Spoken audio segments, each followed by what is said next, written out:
A teenager getting ready to start ninth grade at St. Augustine High School. He will definitely have an incredible story to share with his friends when school starts back next week. He was bitten by a shark this weekend at St. Augustine Beach. And I do want to warn you, some of the images you're about to see, you may find them graphic. It was supposed to be a fun day surfing with his dad, but a shark interrupted Peyton McGinn's plans Saturday around noon. I was about to start paddling back out.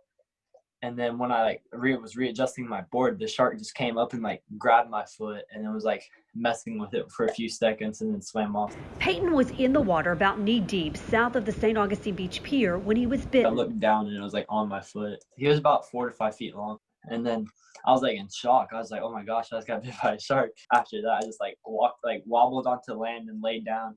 And these two guys came up and helped me. Justin Christmas, who had been surfing nearby a few minutes earlier, was one of those guys. We saw a bunch of blood coming out of his foot. I had him lay down on the beach and elevated his foot up with a surfboard. I just kind of put the surfboard on the side, put his foot on top of it. While another surfer ran to get a tourniquet, Christmas hurried to find a phone to call 911 and then put pressure on Peyton's wounds. He was a really tough kid, and his mind state was totally calm the whole time.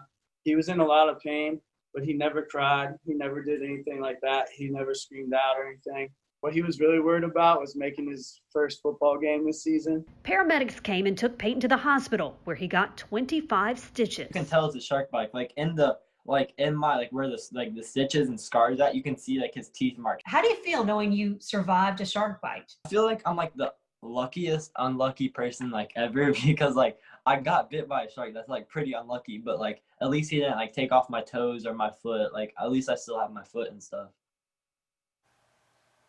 Now, Peyton, as you saw right there, will start the new school year on crutches. The good news is, though, he is expected to make a full recovery. And his mom tells me he may miss the first few football games, but she and he both expect that he will be on the field this season. I also reached out to St. Johns County Fire Rescue to just see how many shark bite calls they've responded to this year.